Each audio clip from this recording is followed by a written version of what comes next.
25. Many people try hard to meet God, Jesus Christ. Jadi banyak orang pada umumnya yang kita lihat berupaya keras dalam konteks ini. 2000 tahun yang lalu orang rindu ketemu Tuhan, orang rindu jumpa Tuhan, orang rindu supaya ada di sekitar Tuhan, memandang wajahnya, bertemu dengan Dia. Dan mungkin ini juga yang sedang terjadi hari ini, tapi motif perjumpaan, motif dari kerja keras mereka, motif dari kerinduan mereka adalah sebuah motif yang keliru atau yang salah. Kerinduan yang keras bertemu Tuhan adalah baik. Kerinduan yang keras untuk ada dalam persekutuan adalah baik. Kerinduan untuk ada dalam gereja itu baik. Kerinduan untuk ada di dalam ibadah-ibadah itu baik, bukan tidak baik. Karena itu adalah sebuah upaya yang keras seperti orang-orang 2000 tahun yang lalu. Firman Allah berkata ketika orang banyak melihat bahwa Yesus tidak ada di situ dan murid-muridnya juga tidak, mereka naik ke perahu itu lalu berangkat ke Kapernaum untuk mencari Yesus. Jadi mereka punya keinginan kuat ketemu Tuhan, punya keinginan kuat jumpa Tuhan, punya kesukaan besar ketemu Tuhan. Mereka punya upaya yang keras. Mereka punya pemikiran di mana kalau bisa ketemu dengan cara apapun sampai perahu-perahu dipakai untuk berlayar ke seberang untuk ketemu dengan Tuhan Yesus. Kalau seandainya tidak ada angin, layar tidak bisa dipakai, berarti dengan lelah lebih mendayung. Kalau ada angin, mereka akan angkat layar lalu berlayar. Tapi kalau angin tofan, itu masalah buat mereka. Apalagi Danau Tiberias itu selalu terjadi angin tofan atau angin badai. Kenapa selalu terjadi angin tofan dan angin badai atau cyclone? Karena Danau Galilea itu ada di bawah, dikelilingi oleh gunung-gunung. Dan gunung-gunung ini ketika angin datang, dia tidak gampang keluar, dia berputar di atas danau. Makanya itu lebih banyak terjadi gelombang, lebih banyak terjadi cyclone atau angin yang kencang atau keras. Karena ketika angin turun dari gunung-gunung itu masuk di lembah itu, lalu berputar di situ. Itu berarti mereka harus punya persiapan yang baik menghadapi badai tofan. Lalu kalau seandainya teduh, mereka harus berdayung. Kalau seandainya ada tofan, mereka harus berhati-hati. Karena kita pernah membaca bahwa satu waktu mereka berlayar terjadi angin tofan dan Yesus sedang tidur. Lalu mereka pergi ke selatan cepat-cepat sama Tuhan Yesus untuk bangun. Dan mereka berkata, kita hampir mati, perahu sudah penuh dengan air, masa Tuhan Yesus tidur terus? Jadi Bapak Ibu Saudara-saudara, melihat ayat 24 dan 25 ini, kita menemukan bahwa orang banyak berupaya dengan keras, dengan segala macam daya, kekuatan, kemampuan, pikiran, kerinduan untuk ketemu Tuhan Yesus. Saya juga pikir bahwa Bapak Ibu pagi ini punya upaya keras untuk datang ke dalam kebaktian ini, sebab mesti bangun minimal 5:30, lalu harus mandi, lalu mungkin mesti cepat bikin sarapan pagi, atau yang tidak bikin sarapan pagi siap-siap lalu segera datang. Kalau tidak punya motor atau mobil, pasti tunggu ojol atau Grab atau Maxim dan lain-lain. Banyak upaya untuk datang di sini, sama seperti orang-orang ini. Dan kedatangan kita ke sini kan untuk ketemu Tuhan, untuk berjumpa Tuhan, untuk memuliakan Tuhan, untuk menyambut Tuhan. Dan orang-orang ini telah melakukan dengan segala kemampuan mereka. Lalu mari kami lihat sebenarnya upaya mereka. Tadi saya singgung bahwa many people try hard to meet God Jesus, Lord Jesus. Mereka bekerja keras yang coba digambarkan di sini. Dengan coba buka perahu, orang punya perahu barangkali, pinjam orang punya perahu barangkali, sudah naik barangkali tidak ada angin harus dayung, kalau ada angin harus hati-hati, layar harus dikasih turun, kalau pasang layar bisa saja robek layarnya, dan macam-macam bisa terjadi. Tapi ini adalah gambaran dari sebuah upaya menjumpai Yesus.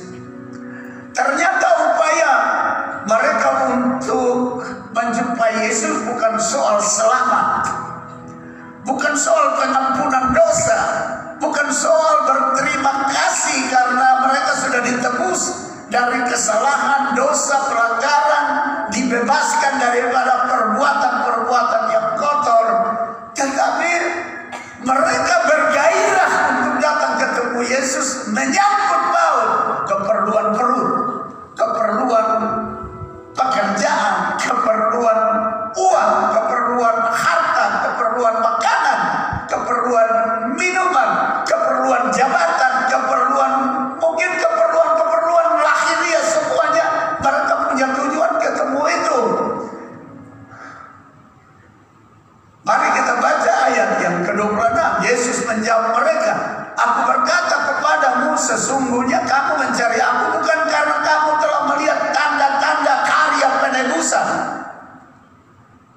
Kamu cari aku bukan karena kamu menikmati keselamatan, anugerah, rahmat, pengampunan, pertolongan, kasih karunia, melainkan karena kamu telah makan roti." Jadi orientasinya itu perutnya, pangkatnya, jabatannya, harta. Kalau bisa dapat harta banyak, duit banyak, makanan banyak, pakaian banyak, aset banyak, semua berkaitan dengan hal-hal lahiriah.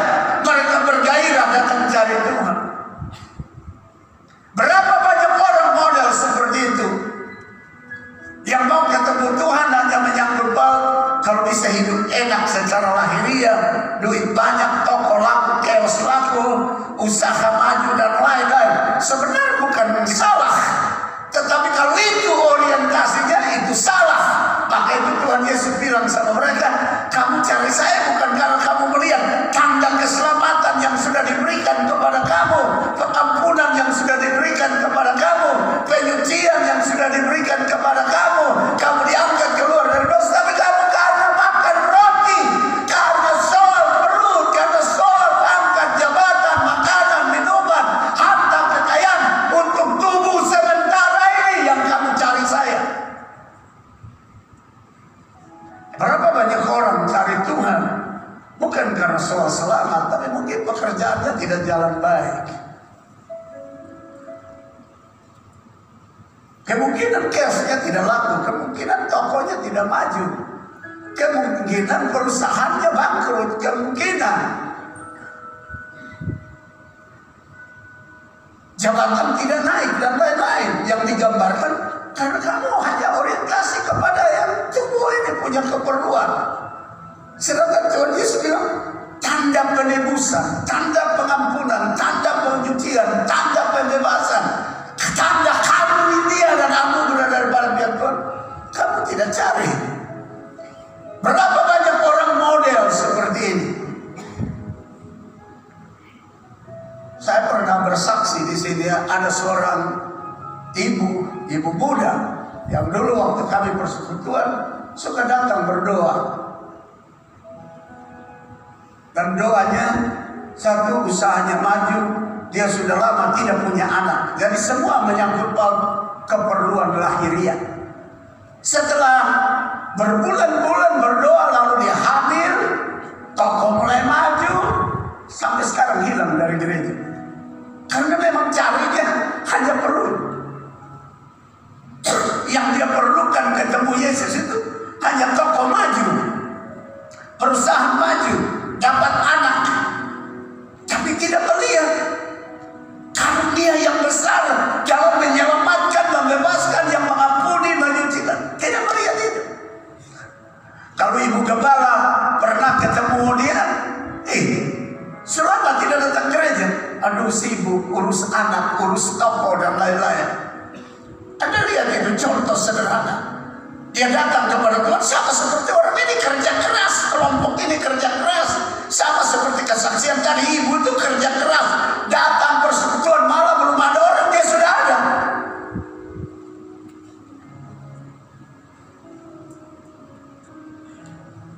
Tapi setelah punya itu, dia tidak lagi perlu Tuhan. Karena dia ketemu hanya menyangkut daging punya keperluan. Keperluan lahiriah yang membuat dia kerja keras. Datang ketemu Tuhan, tidak mau tahu pagi, siang, malam. Tidak mau tahu badai, tofan. Tidak mau tahu dayung keras seperti orang-orang ini. Dayung untuk ketemu Yesus. Tapi Yesus bilang, kamu ketemu saya bukan karena kamu melihat tanda kelepasan, pengampunan dan penyucian. Tapi karena kamu makan roti, karena kamu ingin roti, karena kamu ingin harta, kamu ingin kekayaan, tubuh punya keperluan. Berapa banyak kekristenan model ini? It was their effort for physical food only. Jadi mereka punya gairah, semangat, kerja keras itu hanya untuk makanan lahiriah saja. Bukan karena, aduh Tuhan baik, dia sudah mengampuni dosa saya, dia selamatkan saya, dia angkat saya dari lumpur dosa. Aduh terima kasih Bapa di sorga yang baik. Karena aku tidak layak diberikan kelayakan. Aku orang berdosa, aku orang jahat, aku orang nakal, aku orang yang tidak pantas hidup, tapi diberikan hidup karena anugerah-Mu. Tapi orang-orang ini kerja keras, dayung perahu, pakai perahu orang, berjam-jam. Waktu ketemu Yesus kata, kamu cari saya bukan karena kamu menikmati penebusan, tanda keselamatan, tapi karena kamu makan roti. Kamu cari saya karena materi, kamu cari saya karena pangkat, kamu cari saya karena makanan, kamu cari saya karena duit. Lalu mungkin saudara, Bapak Ibu kritis. Dan Bapak Ibu akan berkata begini, jadi bagaimana? Tidak perlu makan, tidak perlu minum, tidak perlu uang, tidak perlu kekayaan, harta. Bapak Ibu, saudara-saudara, before you think about all things where you need, God first think about you. Jadi sebelum kita berpikir tentang segala sesuatu yang kita perlukan, sebenarnya Tuhan Allah lebih dahulu pikir itu buat kita. Karena itu tak usah kita intervensi untuk memikirkan hal-hal daging dan lahiriah itu dan keperluan-keperluan itu. Maka itu dalam Matius pasal 6 ayat yang ke-33 dia bilang, verse 6, the Lord and all things can give to you. Jadi cari dahulu kerajaan Allah, maka sekalian akan ditambahkan kepadamu. Karena sekalian itu adalah pikiran Tuhan lebih dahulu memikirkan kita. Dan karena kita memikirkan itu semua, dia suruh kita lebih dahulu memikirkan tentang dia. Cari dahulu kerajaan Allah. Orang-orang ini kerja keras bukan cari kerajaan Allah, cari roti. Maka itu Tuhan Yesus bilang, kamu cari saya bukan cari kerajaan Allah, tanda-tanda sorgawi, tapi kamu cari saya karena roti.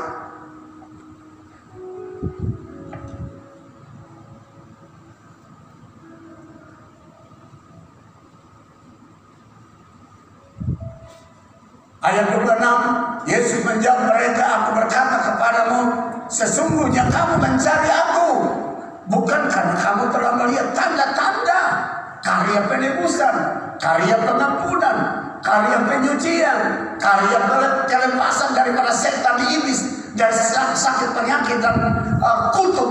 Mereka tidak lihat itu. Tapi Yesus berkata, melainkan karena kamu telah makan roti itu dan kamu kenyang. Kamu cari kenyang tubuh ini, perut ini.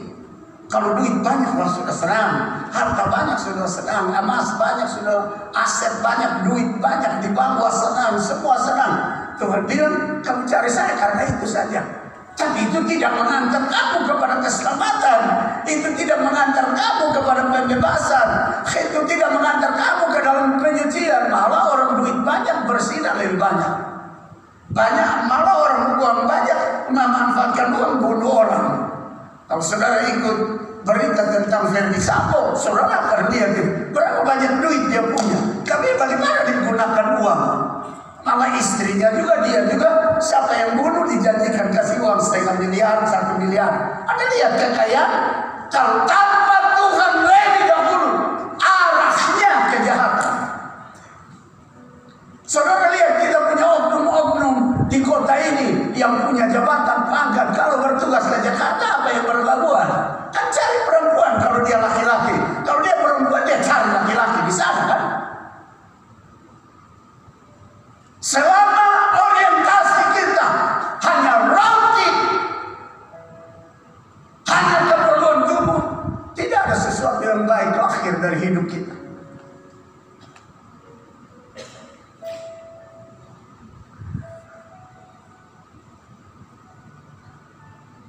Jangan berlelah bekerja hanya untuk makanan lahiriah yang gunanya sementara saja. Tapi bekerjalah untuk makanan yang bertahan sampai kepada hidup yang kekal. Don't be tired of working only for external food. Makanan bagian luar tubuh ini saja. We work for a time, hanya untuk sementara memperlengkapi diri kita. But work for food that survive to the end, to eternal life. Bekerjalah untuk makanan sampai pada akhirnya adalah hidup yang kekal. Jadi Yesus tegur mereka, ya. Kamu ini capek-capek datang ibadah ketemu saya, tahu-tahu kamu hanya minta duit banyak, minta makanan banyak, minta kedudukan, minta pangkat, minta naik kelas, lulus ujian, tes ini dan tes itu. But how about your heart to be? Are you love me or not? Bagaimana tentang hatimu? Apakah engkau mengasihi aku sungguh-sungguh atau engkau mengasihi roti? Engkau mengasihi makanan? Engkau mengasihi keperluan lahiriahmu? More than me, lebih daripada aku. Bekerjalah bukan untuk makanan yang akan dapat binasa, karena mereka datang cari Yesus untuk roti yang sebentar, yang sudah makan malam ini besok pagi ke jamban. Mereka tidak cari yang kalau makan berakhir di sorga.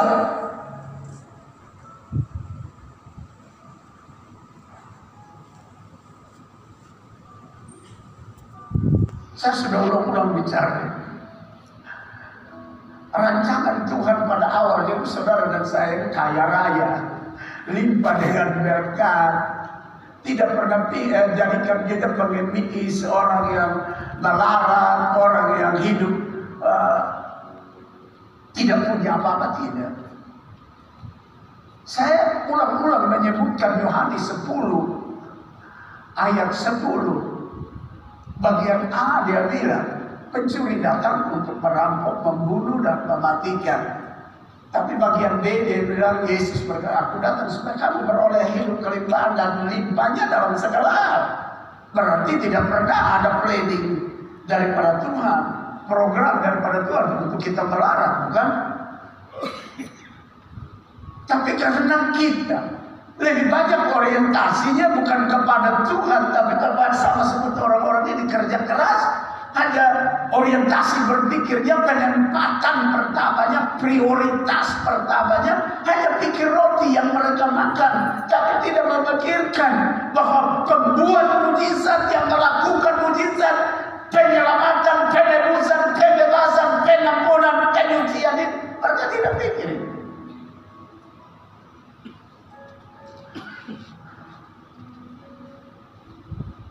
Sekali lagi saya baca, bekerjalah bukan untuk makanan yang akan dapat binasa, melainkan untuk makanan yang bertahan sampai kepada hidup yang kekal, yang akan diberikan anak manusia kepadamu, sebab dialah yang disahkan oleh Bapa Allah dengan materinya.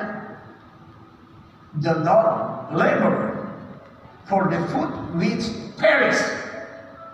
Jangan kerja keras hanya untuk makanan yang berakhir dengan mati. Kalau terjemahan lurus ya dalam bahasa Inggris dia bilang begitu. But for the food we endure to everlasting life.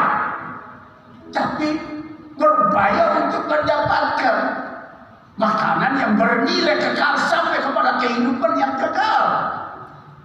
With the Son of Man give to you, yang anak manusia, anak Allah berikan kepadamu. Jadi Bapak Ibu, saudara-saudara, kalau kita di dalam kelompok karismatik Pentakosta dan cara berpikir kita masih seperti cara berpikir 2000 tahun yang lalu oleh kelompok-kelompok orang dalam Yohanes pasal 6 ini yang cari Tuhan, yang datang beribadah, yang datang menyembah, yang datang memuji Tuhan, yang datang memuliakan Tuhan dengan harap may God bless my need. May God bless my chaos or my soul or my business or my school study and everything.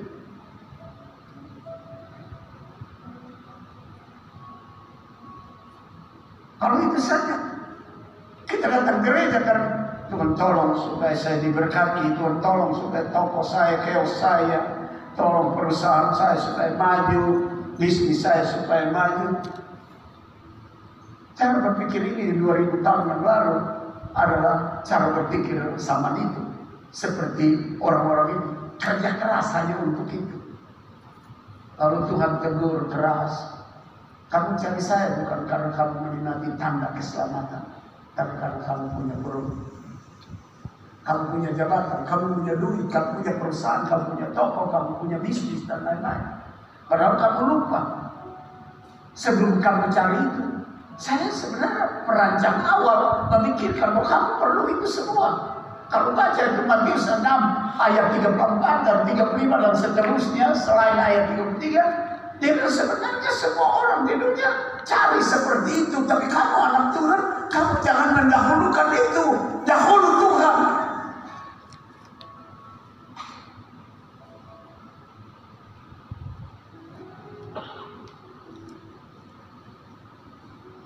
Matius pasal 4.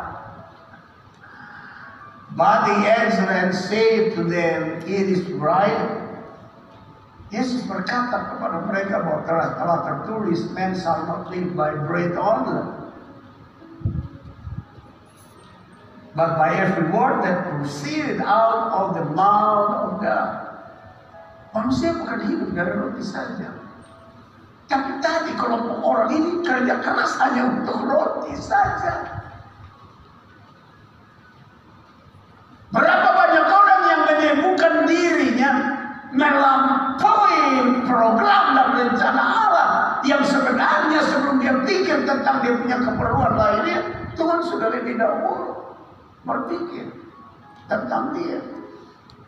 Masa Tuhan kasih kita hidup di bumi baru dia biarkan kita menjadi orang yang paling melarat, miskin dan tidak punya apa-apa, tidak punya kemampuan untuk bisa bekerja dan lain-lain. Itu mustahil.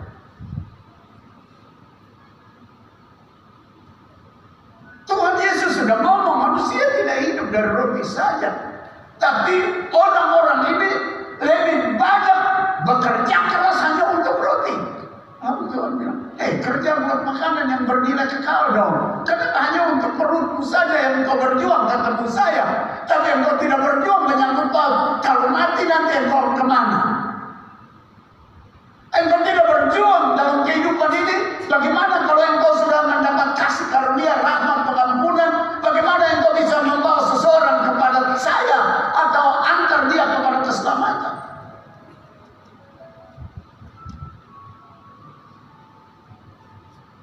Kita masih ingat Yohanes pasal John chapter 21, how 7 disciples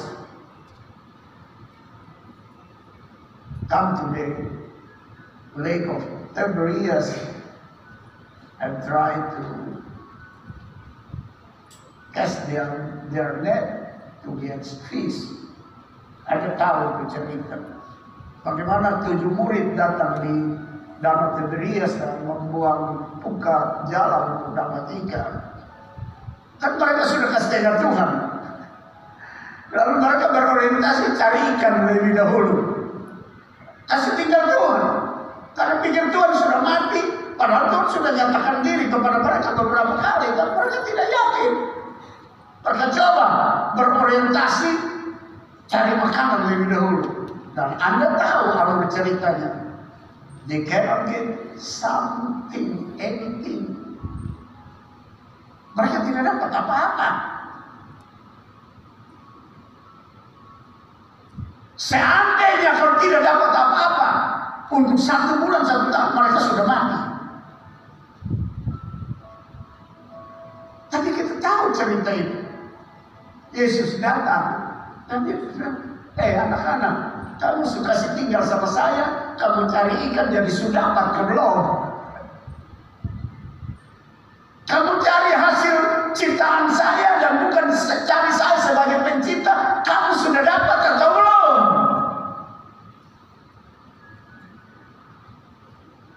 Kita tahu jawabannya. Tidak ada.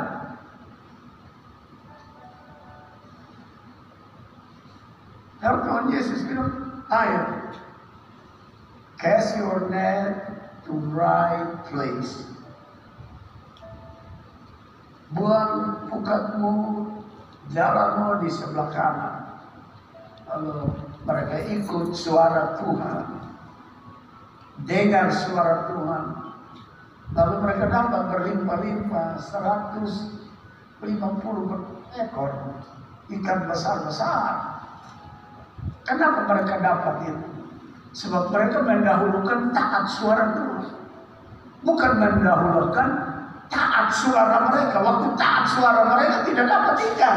Ikut kemauan mereka hanya berorientasi kepada ikan untuk dapat makan, minum. Barangkali Petrus berpikir, karena Petrus jelas Alkitab berkata dia ada istri. Karena Tuhan Yesus pernah menyembuhkan mak mertuanya tuh. Mungkin ada anak juga. Alkitab tidak mencatat dengan sempurna itu semua atau dengan terang itu semua. Tapi barangkali dia berpikir, aduh, ini saya punya anak besar, kuliah bagaimana, sekolah bagaimana, bayar uang sekolah bagaimana, lalu pakaian seragam bagaimana, lalu naik angkot bagaimana, lebih baik tangkap ikan, jual dan kumpul duit, bantu anak. Tapi hasilnya nihil, zero, kosong. Maka itu Tuhan Yesus bicara dengan keras kepada orang-orang itu yang kerja keras, bukan soal keselamatan jiwa dan kehidupan kekal, tapi hanya untuk makanan yang malam ini makan, besok kejangan. Yang hari ini kita kumpul duit, lalu kita mati dengan tangan terbuka kosong. Apalagi orang Kristen lipat tangan di dada begini. Ada kali taruh Alkitab di sini, ada kali taruh salib di sini. Bawa apa?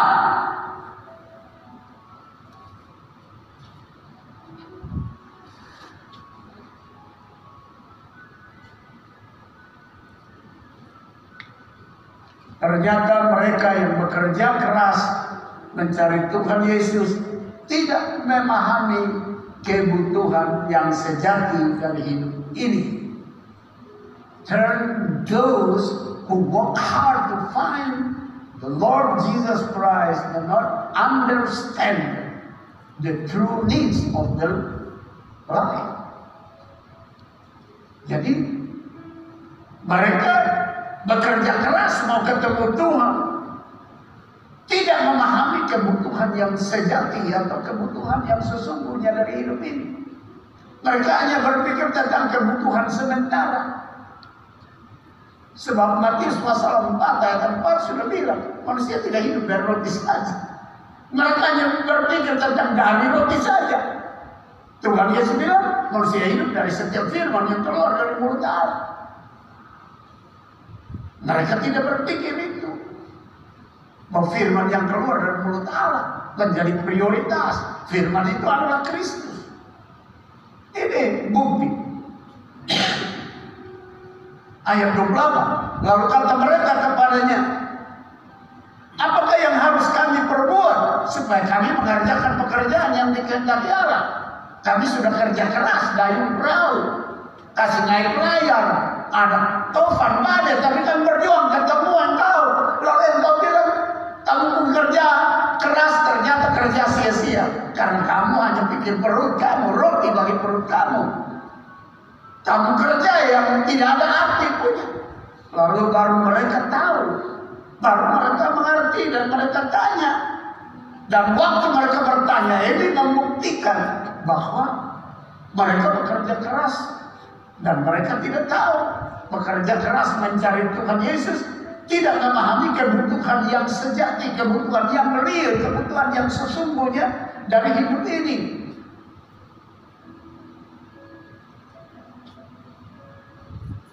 Lalu mereka tanya kepada Yesus, apa yang harus kami perbuat supaya kami mengerjakan pekerjaan yang dikehendaki Allah? Kami sudah ayun capek, kami sudah kasih layar capek, kami sudah menyeberang beberapa banyak jam setengah mati ini, lalu bilang tidak bekerja. Lalu kerja yang benar itu seperti apa?